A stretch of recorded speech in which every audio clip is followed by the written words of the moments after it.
Welcome back. You tuned into your Feel Good Breakfast Show Espresso right here on SABC3. Now, with Valentine's Day out of the way, many would think that the love is all gone, but it never stops on Espresso. And one of the things we love doing is to keep you informed about the latest trending topics in the world. So we brought in one of South Africa's oldest and best advertising agencies called JWT Johannesburg to give us the lowdown on the trends we can expect to see in 2012. And Harsha Prag, a strategic planner from the company, is here to tell us more. Good morning. Morning. How are you? I'm very, very good. Happy to be in Cape Town. Happy to be in Cape Town, waking up so early in the morning. Yes. Talking about trends, I want to know first, because I've always been fascinated to know, how do you guys go about predicting trends?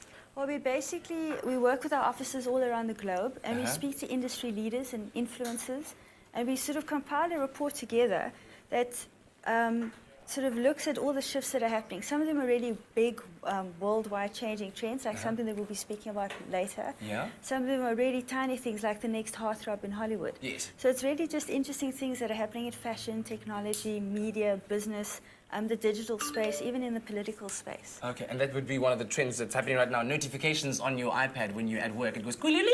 Sorry about that. I'll turn it off. But so who are these trends relevant to? Who would take note? Who are they important to? They're really for anybody in South Africa and anybody operating in the world. So they're trends that are very important to big business, to guys who are involved in food and manufacturing, to see what are the new eco issues. Is food becoming part of that? Also, just a normal man in the street. If you want to know, what are the sort of latest technology you should be looking out for when you buy your new cell phone? Yeah. So it really is a mixture of everything. So in a way, kind of keeping tabs with the world that we live in, essentially. Yeah, keeping up to date. So you have this publication called the Top... Well, it's a trends report or things to watch out for in 2012. And what are the things to watch out for? Oh gosh, there's so many. I know there's something you guys call all the single ladies, something about all the single ladies, which kind of reminiscent of Beyonce's song, but a little bit different. Yeah. So what we're seeing, especially in the East and growing sort of in the West as well, is that the concept of happily ever after is being redefined. It doesn't necessarily mean that you're getting married and you're now sort of with your knight in shining armor.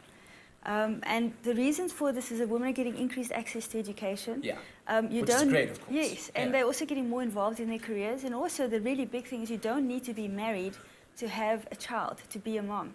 So all of these things means that women are now starting to say, do I really need to get married, or can I just sort of live by myself, be a single mom, that kind of thing. Yeah. I actually was chatting to a colleague the other day, and she wants to be a mom. She doesn't want a husband or a boyfriend, so she's looking at sperm donors in Denmark, but she wants a sort of tall, blonde-haired, blue-eyed sort of dad for her future child. That is so crazy. Does that mean that we're undergoing kind of a metamorphosis in terms of social moral fiber? Are we, redefining exactly what family means now these days? We are. I wouldn't call it sort of redefining moral fiber, but just redefining choice. Yeah. Because in the past, women haven't always had many choices. And now that we do, we're sort of rethinking things and making our own choices really about what works best for us. I think definitely a positive trend in the sense that women are being empowered and taking up their own in that sense. Yes. Something else that you guys call Sister Act. Yes. What's that all about? So this is one of our more sort of light-hearted trends, and that really is, in the past we've always looked at the older Hollywood sister like Dakota Fanning, Lindsay Lohan, for our news, for the things we talk about when we're chatting to our girlfriends. This year we think it's definitely we're going to be seeing more and hearing more and talking more about the younger sister. So if we look at Dakota's younger sister, Elle, she acted in Super 8 and The Curious Case of Benjamin Button. So she's acted with, the really big names. Stars, So we're going to be seeing more of it, and we're going to be talking more of it this year. Lindsay Lohan, we've spoken lots about her, seen her ups and downs, and her sister seems to be entering the same kind of sort of notoriety. She's not quite an actress, she seems to just be a model for now.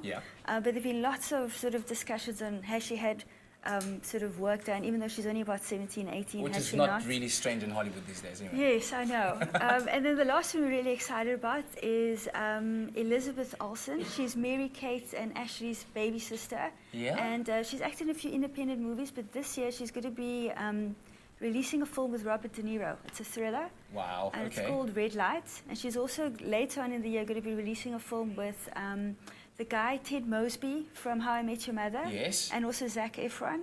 Oh my goodness, wow. Yeah, so she's got a lot coming Yeah. her way this year. Yeah, And which is she's cool. I think. beautiful. I know you said it's a bit of a light-hearted trend, but I think it also bears relevance in the sense that younger sisters or younger siblings these days Yes. don't have to live in the shadows No, of their no, they older don't. siblings. They can Yes. create their own way. So it has a positive influence on society that way. Definitely. Brilliant stuff, and I can't wait to explore a bit later on when we're talking about social media revolution. That, of course, we know started the entire Arab Spring. Yes, and that changed yes, the entire world. yes. So we're talking all about trends today and keeping it trendy. Leanne is about to get on the wild side of the interweb. Check it out. Stay with Expresso and SABC3.